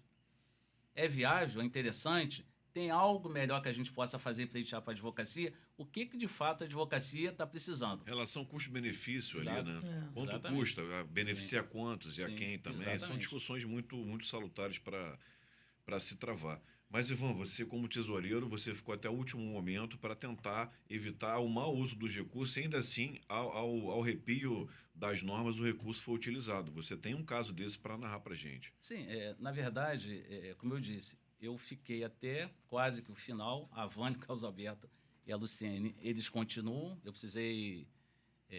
renunciei para poder disputar as eleições, mas houve algumas questões que, ao meu ver, feriram o regimento. todas as questões, eu fiz questão de pontuar o meu ponto de vista em relação a eu entender que havia irregularidades. Através de processo administrativo. Exatamente. Então, todos foram formalizados, porque a minha responsabilidade como tesoureiro é muito grande. Uhum. Então, assim, eu acho que o diretor-presidente ele tem que ter uma sintonia com o diretor-tesoureiro para que não haja nenhum tipo de irregularidade, porque a minha responsabilidade, tá, no meu ponto de vista, é muito maior do que a dele. Você gerir com recurso de terceiros, de uma cidade que tem 14, 16 mil advogados, e você errar, olha o custo que você vai ter político na sua carreira. Assim, eu não estou aí para isso. Eu procuro ser correto em tudo na minha vida. Então, todas as irregularidades que houveram, tá? Todas que eu detectei, eu formalizei. Então, o que passou pela tesouraria foi detectado. Houve uma questão de, ao meu entender, de locação de veículo de luxo que eu discordei, tá? Então, e aí foi feito um pagamento sem minha autorização. Fui discordado, foi dado conhecimento, solicitei que os valores fossem devolvidos em 24 horas, não foram devolvidos. O dinheiro foi para a conta do presidente? Sim, sim. E aí eu comuniquei a seccional. E teve algumas outras irregularidades, tá? Tudo que teve de irregularidade, a minha leitura, tá? Que para mim fosse irregularidade, eu formalizei e pedi uma justificativa, bem como comuniquei a seccional. Então, eu entendi que a irregularidade... Cumpriu o seu papel institucional. Exatamente. Responsabilidade muito grande. Então, assim, eu fiz questão de sempre pontuar e formalizar todas essas questões. O Egito até comentou que nunca tinha se envolvido em política de OAB. Eu também não. Apesar do meu pai, advogado também, ter passado a vida envolvido com a OAB. Chegou a ser vice-presidente na época do Beirute, enfim. Era amigo pessoal do Ronald, que foi presidente também da OAB, Ronald Vilela, enfim. Fazendo uma ressalva, eu tinha que ter me envolvido a partir do começo do meu escritório. Estabilizou, já tinha que ter estado lá. Me arrependo de não ter entrado antes. Mas só fazendo uma ressalva. Eu nunca me envolvi politicamente, apesar do meu pai estar sempre, não, vem para a comissão tal. Eu não tenho tempo. Eu trabalhei a vida inteira 3 turnos, conciliando isso com estudo. Não tem como. Por mais que você faça um mestrado ou um doutorado devagar, você tem que fazer 2 matérias no mínimo por semestre, né? E ter todas as matérias terminam com uma monografia. Então, se você pega 3, 4 matérias, no final do semestre você tem toneladas de provas e trabalho de aluno para corrigir e mais um monte de monografia para fazer. Não dá. Fora o parto, não que é dá. uma dissertação, né? São 5 etapas, assim, robustas. Então, né? eu nunca quis entrar, mas acabei entrando para eleger o Pedro. Consegui. Mas agora eu não saio da política enquanto eu não tirar ele da cadeira. Porque... Aperta a minha mão.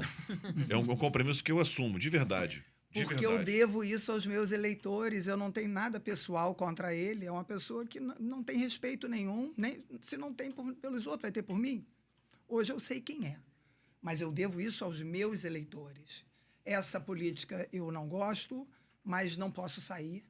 Eu estou com o Ivan, que vem como candidato, meu parceiro de sofrimento, né, de uma gestão, mas enfim, enquanto eu não tirar o Pedro nós, advogados, não merecemos um representante de um nível tão ruim, que faça a gente passar vergonha, Vânia, que não contribui em nada para a advocacia. Eu fui numa pós-graduação que nós lançamos na Zona Oeste do Rio, não vou dizer qual é a subseção. Sentei com o presidente, que é professor de 2 universidades de lá, e o diretor dessa que é professor. E numa conversa agradável, né, batendo um papo, enfim, e ele tocou na política de ordem, né? Falou, o que aconteceu em Niterói? Olhei assim, né? Fiz meus comentários lá, dei muitas voltas, e ele foi direto ao ponto. Eu não posso repetir aqui as palavras dele, mas assim, é muito triste ver o nível que a nossa subseção chegou, tá?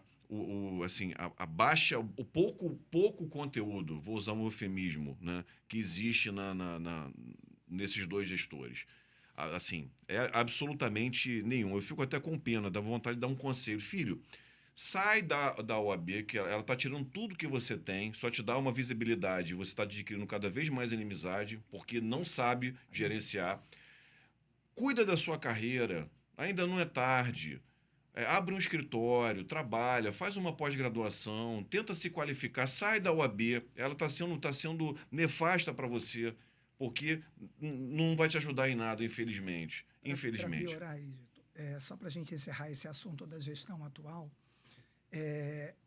o Pedro conseguiu criar uma crise institucional que o Brasil não conhece em sessão nenhuma, nunca existiu no Brasil, a gente fez pesquisa, nunca existiu no Brasil uma seccional ou uma subseção que tivesse criado uma crise institucional com sua diretoria. Ele não sabe o que é o coletivo. No início de uma gestão. Né? No início. Ainda falasse assim, poxa, passaram nós protocolamos anos, né? o processo em abril ou maio. Acho que foi abril. Acho que foi no 4º mês de gestão, depois que ele meteu o dedo na cara da gente, enfim. Aí, acabou, chega, não tem mais diálogo. Nossa, que desrespeito. Não, ele não sabe o que é respeito, gente. Eu vou encerrar esse tema citando um exemplo de desrespeito. Eu promovi um evento, e como eu não tive espaço na subseção Niterói, mesmo sendo vice-presidente, eu promovi um evento para homenagear os ex-presidentes da OAB, vivos. O evento chamava-se Memória Viva. E aí, com a ajuda da seccional, fizemos todo o trabalho. A seccional, para não ser indelicada, mandou ofício para a OAB Niterói, para dar continuidade a um projeto antigo, que era do Toninho, da história da OAB, sequer responderam. Então, continuamos pelo setor lá de documentação. O Aderso, né? Aí, continuamos, a seccional disponibilizou tudo que a gente precisava, fizemos o evento e, porque nós somos educados, evidentemente, entrou a figura de Niterói, o MAC, e, evidentemente, além dos componentes da seccional que estavam produzindo comigo o evento, o nome da presidência da OAB Niterói. Eu nem esperava que ele fosse tão desrespeitoso. Mas quando eu cheguei no auditório, que nós estávamos reunidos com a presidência da casa, até que estava na hora de iniciar, fomos, os convidados, os homenageados, fomos todos. Para surpresa minha, lá estava o Pedro, acompanhado do assessor dele, o diretor da ESA, com um monte de quadrinho homenageados, quer dizer, quadrinhos com o nome de cada homenageado. Não, é óbvio que a seccional já havia providenciado isso, mas tudo bem, fiquei quieto. Quando eu vi um orador no palco, eu falei para a nossa vice-presidente da seccional, não vai acontecer o evento. Ela falou, você quer conduzir o evento? Falei, com o maior prazer, desde que o orador de Niterói não esteja ali. Em outras palavras, ele usar o seu trabalho, a sua iniciativa para se autopromover. Ele usou, mas o pior do desrespeito ainda não foi isso. Vânia, mas só de cortar, teve um caso desse, a Movade fez uma reforma de uma sala de uma delegacia em Itaipu, o Sérgio Antunes e a Daniela, a turma toda, reformaram, e aí eles fizeram um posicionamento como se eles tivessem... Uma nota, né? Eles tivessem reformado, ou seja, eles surfam ele é o usurpador do trabalho da produção alheia. Continua, interessante. Aí o pior foi o seguinte, a mesa grande iniciou o trabalho com a vice-presidente da seccional, ali comigo, nós duas vice-presidentes, e chegou num determinado momento que nós precisávamos dar lugar àquelas cadeiras. Sim, os homenageados foram convidados a subir ao palco, mas o Pedro nunca saiu do palco. Memória Viva, eu acho que ele queria ser homenageado também, eu não entendi muito bem, mas ele sentou, se aboletou lá numa cadeira e dali não saiu. Num determinado momento, a Ana Basílio levantou, naquele momento de mudar para os convidados subirem, depois daquela primeira mesa, né?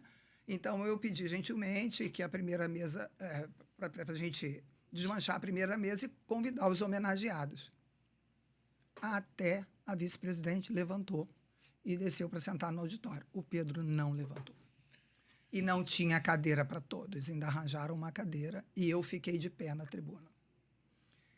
Eu nunca vi maior desrespeito, foi comigo não, foi com a seccional e com todos os homenageados. Isso mostra quem ele é. Isso mostra que a gente não Uma pode esperar necessidade dele de mais estar do que no uma projeção. púlpito, de aparecer, de... Publicou no jornal, evento, como se fosse dele, ainda incluiu o nome do Antônio José como ex-presidente da OAB. Antônio José não está vivo. O evento era memória viva, nem raciocinou, nem leu. Mas ele tem que publicou no jornalzinho todos os escritórios de ex-presidente que eu levei ele, todos, com foto minha, ele e o ex-presidente. Até na casa do Ronald eu levei. Ele publica como se fosse... Convidou todos para ser paraninfo, para entregar carteirinha, para ver se consegue o voto deles. Quer dizer, é usar um prestígio que não é dele, desrespeitando quem o apresentou. Pergunta se algum diretor foi convidado para fazer uma única entrega de carteira. Nem no início da gestão. A gente foi convidado para nada. Para absolutamente Nada. Então, um sujeito que é desrespeitoso, chega, a gente não precisa falar muito dele, a sociedade vai entender isso. Infelizmente, a jovem advocacia cai numa cantilena, num discurso que ele abriu, escancarou as portas da OAB. Primeiro ponto, o espaço coletivo. Você, o gestor do espaço coletivo, tem mais aqui Não tem que abrir, não pode Segundo, fechar. É verdade, não pode fechar. Continuar Segundo aberto. ponto, exclui as pessoas que têm uma militância mais ativa, um Que entendimento político. Podem ajudar os jovens. Pois é, exclui, né? Então isso é muito preocupante. Porque a gente, quando fala da associação, da Anacrim, a gente fala da Anacrim de mãos dadas com a OAB. A realidade é essa. Porque é assim que a gente quer botar na associação. Inclusiva, né? Entende? Então, a Metropolitana 2, né? São Gonçalo, Maricá, Itaboraí, Silva Jardim, Tanguá, tem mais, né? Rio Bonito, todas. São Gonçalo também. Em São Gonçalo, né? Com o André Pereira. Ela tá falando metropolitano, tô rindo do negócio que eu escutei outro dia, não sei se eu Todas posso falar. nós fomos bem recebidos e nomeamos presidente de comissão, nomeamos membro da associação. É uma festa, um evento. Eu não fiz isso em Niterói. Não consegui fazer. Faço lá no escritório. Criei dentro do escritório uma sala de reunião onde há acesso. Mas é bom que os advogados fluminenses percebam, né? Quem foi ele nessa gestão, porque os advogados jovens, esses novos, ele está há 3 anos entregando carteira, ele tem voto. Mas eles não sabem. Aí o incrível. Passaram-se anos, né? Nós estamos falando aí de nenhum evento, não falando de ausência da Ordem de Niterói, né? Nessa gestão, não houve recepção, mas agora pediram para entrar em contato comigo, para ele fazer uma reunião comigo, porque ele queria meu apoio. Então, eu não consigo entender o que faz uma pessoa virar as costas. Inclusive, posso falar claramente, porque isso aconteceu, o Júnior nem fala comigo. Ele faz questão de virar as costas, o rosto. Assim. Eu falo, além da falta de educação, ele faz questão de dizer que ele não vai falar comigo. Então, isso, uma das coisas que eu falei, até que vamos fazer uma reunião contigo, eu falei, de forma alguma, eu vou querer reunião com ele. Agora, a história do café, né? Agora que quer tomar café... Completamente desinteressado, né? O importante, Gito, é o seguinte, não é porque a gente está chegando no momento de eleições, não. Sabe? A importância desse podcast aqui, da gente conversar, na verdade, dar ciência para a advocacia de fatos que eles não têm conhecimento. Exatamente. Ninguém sabe. Se bobear, estão dizendo aí que nós que criamos problemas na OAB. E não foi nada disso. Já escutei isso. Já ouviu, né? Já. E não foi nada disso. Ele não sabe nem que é regimental, que está no estatuto, o dever dele de fazer comunicação aos conselheiros. Como é que os conselheiros decidem alguma coisa se não sabem o que está acontecendo? Eles não sabiam da crise institucional. Nós, diretoria rejeitada, é que tomamos o cuidado de, vencido qualquer possibilidade de negociação, tomamos o cuidado de enviar para todos os conselheiros carta comunicando a crise institucional. Dali para frente, ele não tinha mais quórum. Que vergonha. Uma vergonha. Que vergonha. É uma vergonha. Mas Bom, nós vamos mudar esse jogo. Nós estamos encaminhando para o encerramento. Foi bom falar dessa política institucional, falar da ordem, do seu papel, da advocacia niteroense. O podcast ele começa num momento político da nossa cidade. Ele vai continuar depois das eleições e outros projetos virão. Uhum. E nós não precisamos de cerimônia de beijamão para ter espaço. Esse é um dos espaços. Teremos eventos, estaremos com universidades, né? Faremos evento em hotéis locais, eventos em associações. Então, a advocacia vai ter o seu devido espaço para trabalhar. caminhando assim para o encerramento, vamos ter uma visão otimista, né? Assim, o que a OAB pode contribuir, ou considerações finais, fiquem à vontade para fazer uso do seu tempo. Eu vou rodar com todos e encerrar com a professora Vânia. Perazzoli, OAB, papel das associações, papel da advocacia, enfim, vamos falar de coisas positivas, né? E com boas expectativas. Ou então, se você quiser encerrar também repisando algum fato ou colocando alguma questão que não foi colocada, rodada final, fique bem à vontade. Bom, eu quero deixar só um registro. Primeiro, eu quero agradecer. Eu sou uma entusiasta por esse assunto, poder falar, poder ter essa liberdade de contar a nossa história e de falar a verdade, de abrir os olhos, enfim. Quero agradecer pelo convite, estou sempre à disposição. Eu que Pode agradeço. me convidar.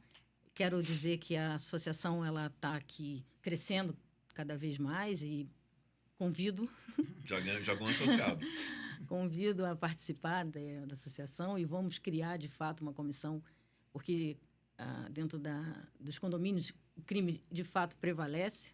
Eu, inclusive, sou advogada de um condomínio. E não é só injúria, calúnia de difamação, Não. Uma coisa vai para além disso. Probidade, tem probidade administrativa. É interessante o tema, porque a gente olha como imobiliário e não vê, né? Que dentro de um condomínio tem muito mais do que... E quero dizer que eu estou do seu lado, Ivan. Desde o primeiro dia que eu conhecia a sua integridade, o seu caráter, eu assino embaixo, eu sou uma fã sua. Acho que você está, até agora, dentro da diretoria, da diretoria como né, dentro da área financeira, tesoureiro, mostrou quem de fato você é, que aguentou até aqui e fez questão de se manter íntegro, como é o seu caráter. E eu tenho muito orgulho de caminhar com você e sei da importância de você se dedicar, estar aqui, se abrir, porque é muito, muito difícil, você se expõe, né? A política tem isso, e você se expõe. Quero dizer que a professora, como eu falei, é muito querida, e ela é um nome muito importante na cidade. Manter-se reservada, de fato, é a sua postura. Foi uma das... Não podia esperar nada diferente, porque você manteve o nome da instituição, mas se reservou. A única maneira de respeitar os advogados Exatamente, era segurar o cargo, não deixar ele botar a gente... E se reservou e não explanou, né? Não fez com que a instituição, que é realmente a principal preocupação, se a instituição ficasse vulnerável, né? Então, você preferiu se afastar. E tenho certeza que, se nós conseguirmos abrir os olhos e mostrar, de fato, o que nós pretendemos, que é uma ordem, como a gente está querendo, uma ordem aberta, a casa do advogado, a liberdade de nós podermos contar com a casa do advogado, é isso que todos os advogados pretendem, né? Então, eu acho que o que eu espero é que a associação caminhe do lado, que eu, como advogado, saiba que eu tenho uma casa que eu posso contar, e tenho certeza que está em você, Ivan, como presidente, essa função e essa dura função, mas que você vai fazer com toda a maestria, que ele é peculiar mesmo, que ele é da sua característica, da sua personalidade. Então, conta com a minha fidelidade. Fico muito honrada de estar aqui, de participar desse encontro contigo. Obrigado, Andréia. Uma questão, eu vou passar para o Ivan. Quando você chega na OAB, não importa em que cidade, em que estado, você se sente em casa. É verdade. Eu já fui para Aracaju, teve um coral ali, fiquei emocionado. Balneário Camboriú, Florianópolis, Campinas, Piracicaba, várias OABs aqui do estado do Rio de Janeiro. No CF-OAB, quando eu entrei, me deu uma emoção, né? Você está ali no Conselho Federal, poder palestrar ali dentro, enfim, qualquer lugar. Eu fui uma vez para São João de Meriti, e você vai por um caminho meio estranho, né, para chegar até ali na cidade, enfim, não conhecia o local. Quando eu passei, eu vi a delegacia de polícia, a prefeitura, o tribunal e vi a OAB. Dá um alívio, né? Me deu um alívio muito grande, eu estou em casa. Não Cheguei estou em sozinho, casa. né? Eu não estou sozinho. É. E uma subseção pequena, né? A doutora Júlia está até voltando agora a ser presidente, o Eduardo, o atual presidente, eles fazem um bom grupo. Eu nunca fui tão bem recebido. Eu fui com um amigo da 57ª da Barra, ele chegou comigo lá, nós tínhamos uma mesa com um café completo, com bolo, com lanche, os advogados todos ali. Ela pega o telefone, ela liga para um por um. A gente lança o mesmo curso lá em Previdenciário, o advogado faz 2 vezes o curso, é para estar na casa dele. E esse colega tirou uma foto e mandou pro Marcão da 57ª, falou, Marcão, na Barra não tem isso aí não. Né? E uma coisa assim tão agradável, você foi recebido, você foi acolhido no Meyer. Eu não sou do Meyer, eu não tenho vínculo nenhum ali. Né? Eu fui tão bem recebido no Meyer pela Graça, pela diretoria dela, acolhida. Né? Ela tem um abraço mais quentinho das subseções. É uma coisa muito... Né? Eu tive no lançamento da campanha dela, eu falei, Graça, eu agora sou do Meyer. Eu quero estar aqui. É uma sensação de pertencimento. E eu passo na OAB Niterói, eu me afasto, como se tivesse espinhos ali dentro. E tem uma observação interessante que a gente chegou a fazer aqui, que é aquele ranço de competitividade entre os advogados no dia a dia da profissão. Mas não existe isso dentro das casas dos advogados. Em qualquer seccional ou subseção, a gente se sente acolhido, a gente se sente entre amigos. Exatamente. Gente, né?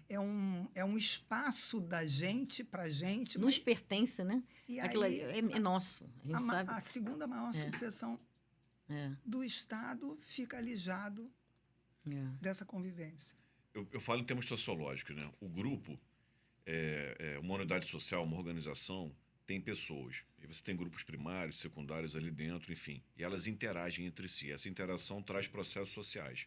Comunicação, cooperação, competição, coalizão, conflitos. Faz parte de toda a organização humana, né? A interação entre as pessoas enseja essas questões, mas tudo se resolve com gestão, com Diálogo, comunicação, com com liderança. respeito. Enfim, se você não tem gestão, você vai levar à desagregação. Você não consegue acomodar um conflito. Faz parte conflito. Na minha família tem, na sua tem, e faz normal, parte. Agora, se você não consegue gerenciar, escutar, não tem jeito. Vai chegar a desagregação, que é onde a coisa caminha. Ivan Gonçalves, suas considerações finais, sua fala final, fique à vontade. Egito, primeiro te agradecer. Tá? Eu costumo dizer o seguinte, a OAB, ela me traz mais amigos. Graças a Deus, né? Muito mais amigos.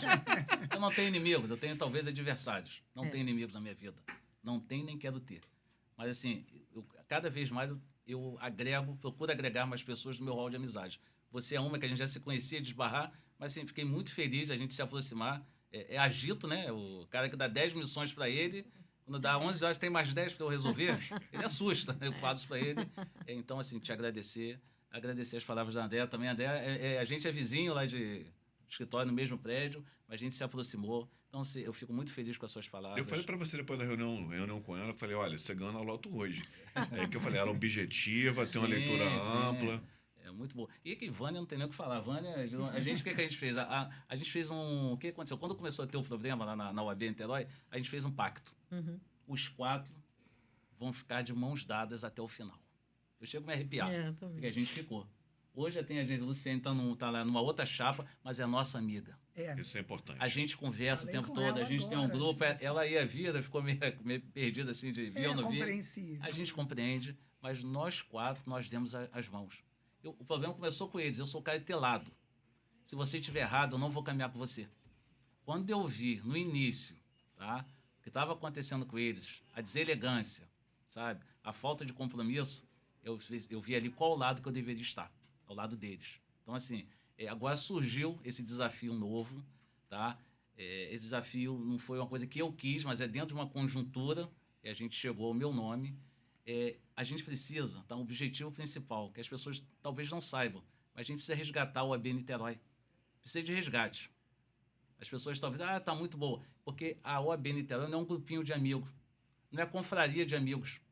Ela é muito mais do que isso. A gente tem que ter a juventude ali dentro, tem que ter o advogado mais maduro, o advogado do escritório grande, o advogado do escritório pequeno, todo mundo tem que estar dentro da nossa casa. É a casa do advogado, está lá. Então não tem que ter exclusão. E sem selecionar, fulano ele é militante, né? Todos somos militantes. Sim. Eu, dentro da área imobiliária, eu fiz muito negócio imobiliário, locação, compra e venda, em que a pessoa... Qual a sua qualificação? Comerciante, não, eu sou advogado. Ele puxava a carteira da ordem com orgulho. Paga anuidade, mas não advoga. Ele usa o conhecimento para o dia a dia dele. Sim. Tem um advogado professor, advogado palestrante, advogado extrajudicial, advogado que acompanha negócios imobiliários, o advogado que está em cartório de notas, né? O advogado que público, o advogado que está na trabalhista, está na criminal. Ou seja, onde tem sociedade, onde tem relação social, onde tem norma, tem o advogado ali dentro. Sim. E todos têm que estar dentro da sua casa. Exatamente, tem que dentro da sua casa.